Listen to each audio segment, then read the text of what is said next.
Today on the Auburn Torch, let's take a look at the new national rankings for gymnastics. After the weekend's activity, new rankings are here. We'll take a look at where Auburn fits in the rankings now, what's next for them, and we'll take a look back at the weekend that was and the week ahead. Let's get into it.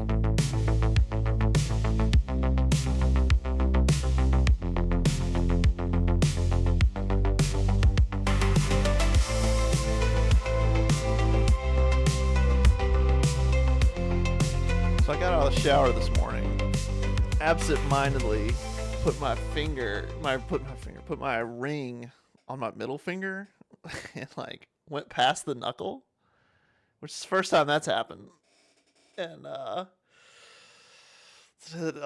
couldn't get it off. And it started turning a little pink, and I was like, oh, this is a problem. I couldn't pull it off. And then I went to the kitchen to get olive oil, and I'm trying to where's the olive oil? I can't find it. My wife has hidden the olive oil. What did you do with it? Then I just grabbed some Pam and sprayed it on there. Pam worked. So she just likes to hide stuff like an Easter egg, I guess. I don't know. Where's our olive oil? My finger's coming off. It wasn't that dramatic. It was fine. Auburn Gymnastics. Now up on the Auburn Torch. We're taking a look back at we've got a full takeaways and insights into what was ultimately pretty much a speed bump in Fayetteville for Auburn Gymnastics, but some silver linings to take away from it. A lot to get into. I'll let you read it for yourself. AuburnTorch.com. $4 a month gets you unlimited access to everything. Go check it out. We will take a look at the new national rankings, and again, if you're new to college gymnastics, this is just based on judging. So there's no poll. It's not like the AP or anything. It's just based on right now it's based on your average. Eventually it's based on your national qualifying score, which is your average minus a few things.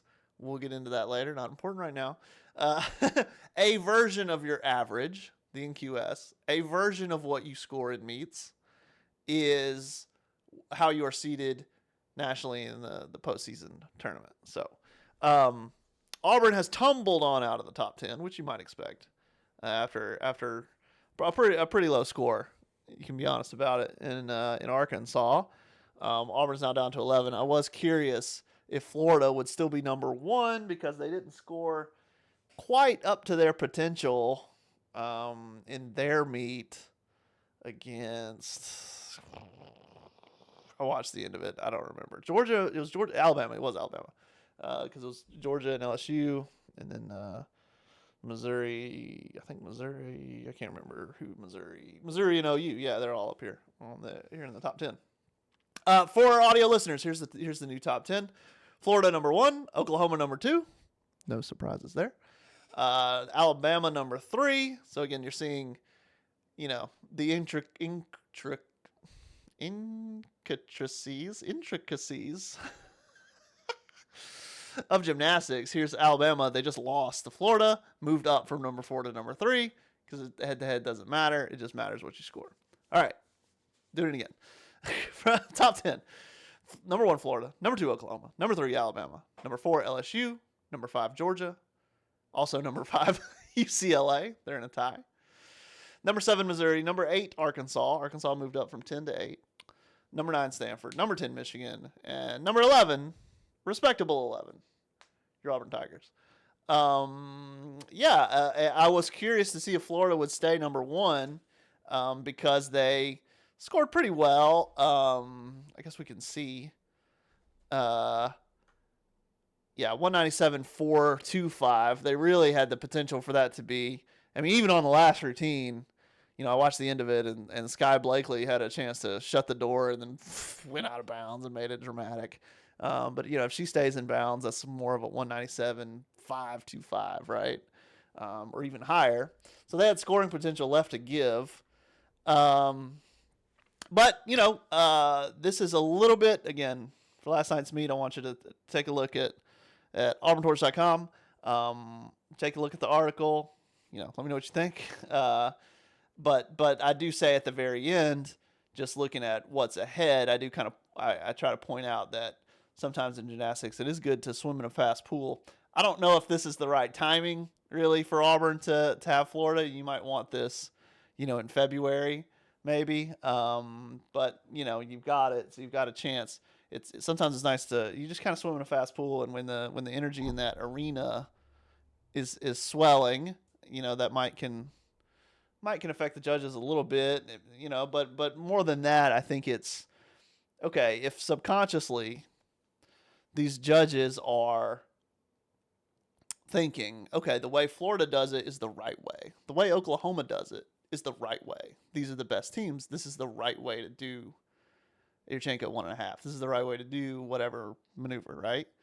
This is what the best cast handstands in college gymnastics look like, right? If that's in the back of their brains, and Florida goes up and does it, and then Auburn goes up and does something that looks a lot like it, then Auburn has a chance to get a really high score. If they're like, oh, that's a 9.95. That's what a 9.95 looks like. And then Auburn goes up and sticks the same exact handstand, they got to give it a 9.95 as well. So there is a potential for Auburn with its hosting number one Florida. It's not like, in other sports where it's just like, oh, this is going to hurt, You're playing the best team and you're not even at your best as far as injuries go and stuff.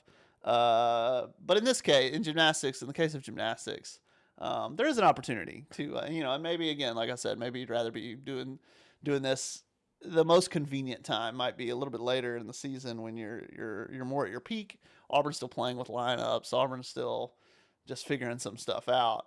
But we'll see. Big one on Friday, but that's on Friday.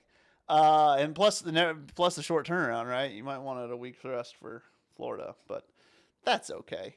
All sports calendar today, nothing. January 19th, nada. Tomorrow, January 20th, women's tennis is at home against someone, Georgia Tech. And then men's basketball at night on the road at Ole Miss. Another 8 p.m. school night tip-off. Tough. Wednesday, we got another blank day. And then on Thursday, women's basketball on the road at number 5, Vanderbilt. That's going to be tough. Before we get to next weekend, let's look back at the weekend that was. Men's and women's tennis just swept through everything. I mean, didn't drop a match, and in a lot of cases, barely dropped a set. Did really well. Last Friday, Auburn swimming hosted Florida. That was all Gators, which was to be expected. Florida's the dynasty now. Florida's a lot of what Auburn was in the old days, and I could go on a soapbox, but I won't. But I tweet that I'm at the swim meet, and like the only interaction I get is like, no, well, did you know that Auburn used to be good? Did you know that? Did you know Auburn used to be good? It sucks that they're not good. And it's like, listen, I don't know everything that made those days possible, and I don't know what it will take to get it back. But surely it will take investment. It will take, I think the first step, honestly, is to acknowledge that those days are gone. They were 20 years ago. It's over. Okay? The first thing that might, is you might need to, the Auburn fan base might need to just stop comparing everything to back then, and that might be the first step, to be honest. Because how are you supposed to build when nothing short of the national championship is acceptable? How can you do that? And, I know how that happens for, Alabama Crimson Tide football, who, went through some dire times because anyone who wasn't as good as Bear Bryant,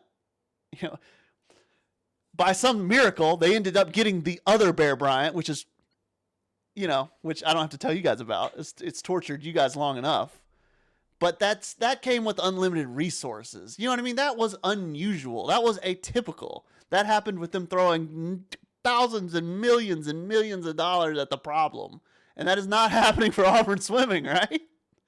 So that's the outlier, it seems like to me. That's the outlier example. You don't just run through coaches until you find the next whoever has the secret formula. And I don't know if there is a secret formula. That was a rant. I don't know if you heard that. My cat has something to say. Miles? Okay. All right. Anyway. That's all. That's all I got on swimming. I will have more on swimming very soon.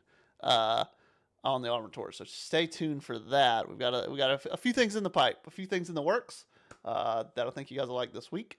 So yeah, we'll be branching out for our first swimming story, hopefully coming very, very soon. Hey, let's go ahead and call it. That's about all I've got. Tennis is tomorrow at home, 3 p.m. Get off work early, or you can duck out and go check out tennis at the Yarborough Tennis Center. If it's outdoor, it's a much better seating arrangement if you're outdoors. Much more. If it's nice weather and you can get out there. Indoors is a little tough, but if you're ever playing outside, you guys should roll up and check it out. Yeah, we'll get into the rest. We'll get into the rest starting tomorrow. Blank day today, so we won't have much else to talk about. So we'll talk more about the schedule tomorrow. And yeah, so for now, please, auburntorch.com, punch in your email. Start getting the daily calendar. Start getting your updates. Start getting your insights and takeaways. Read up on it. Learn something. We had a couple gymnastic 101s in the last article. The takeaways from this one, the Arkansas meet. So read up on it. Let me know what you think. And until then, we will see you tomorrow. Take care, guys.